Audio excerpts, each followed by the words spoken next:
Impressionante como, principalmente as mulheres, sentem dores nas pernas. Eu recebo e-mails de muitas telespectadoras falando sobre isso e, inclusive, foi uma solicitação do telespectador esse assunto. E eu espero que a gente consiga entender melhor.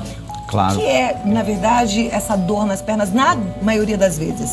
Então, dores nas pernas, como um termo genérico, poderia ser qualquer coisa relacionado a uma dor nos membros inferiores. É claro que na maior parte das vezes, quando você tem uma dor na perna, você acaba tendo pele, pelo e muitas vezes vendo um pouquinho de variz. Então acredita-se muito as dores nas pernas, as varizes, mas não é bem assim. Variz não é uma doença tão dolorida assim, porque é uma dilatação de veias que carregam sangue. Sangue sendo líquido, a dor seria mais peso e cansaço. Agora, existem inúmeras causas de dores nas pernas. Causas neurológicas, com lesões nervosas, hérnia de disco, com opressão de nervo ciático, dói muito a perna. Causas dermatológicas, algumas doenças de pele. Causas reumatológicas, causas ortopédicas e, dentre elas, as causas vasculares também. Agora, as causas vasculares, elas têm uma certa frequência, né? Tem uma frequência bastante importante. A partir de que idade?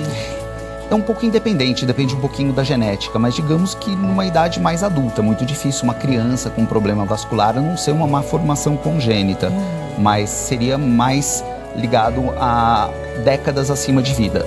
Se a gente for dividir em problemas venosos e arteriais, aí muda um pouquinho. Normalmente os arteriais são mais comuns a partir da 6ª década de vida, acima dos 60 anos. Agora, varizes é um pouquinho mais cedo. Os problemas venosos podem começar já logo depois da menstruação da mulher, da primeira menstruação. Quais são as causas desse problema, doutor? As principais causas são hereditárias, tanto na doença arterial quanto na doença venosa. Na doença venosa é mais comum a causa hereditária. Eu sempre falo para os meus pacientes, hereditariedade, ponto. Tem fator de risco, mas a tendência é hereditária. Como varizes, a principal causa é hereditariedade. Fator de risco, obesidade, uma vida sedentária, uso de hormônios anticoncepcionais, cigarro, péssimo, tanto para arterial quanto para venoso, tá? E gestações como fator de risco, são as principais. Na doença arterial, além da tendência hereditária, cigarro, quase sempre. Dificilmente um paciente tem uma oclusão arterial ou uma doença arterial grave não fumante. E o colesterol, tá? Obesidade, vida sedentária, mas a doença arterial ela depende muito da deposição de placas de colesterol, ela entope, as artérias se entopem, então depende muito do colesterol. Bom, tem gente que chega no final do dia que não consegue nem mais andar, né? Precisa chegar em casa, colocar o pé pra cima e ficar ali por um tempo. Esse procedimento, ele ajuda só minimizador ou ele ajuda como um todo acho que no tratamento, talvez, da doença? Tá, ajuda bastante. Se você tem um inchaço na perna, a gente tem que imaginar que tem uma coluna líquida acumulada na base dos seus pés.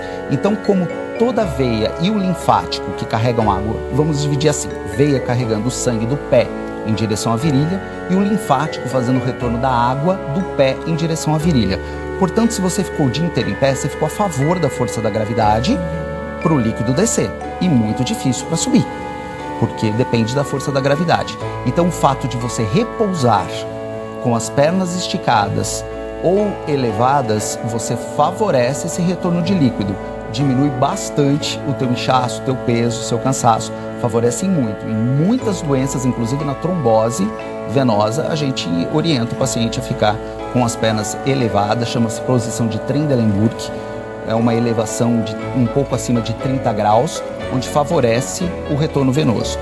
Dormir uma noite inteira, às vezes com a perna elevada, tem alguns segredinhos. Um deles é não deixar o joelho suspenso. Então, colocar travesseiros embaixo do calcanhar para dormir pode ser confortável nos primeiros momentos. Depois dificulta para virar na cama e o joelho ficando suspenso, você acaba tendo dor.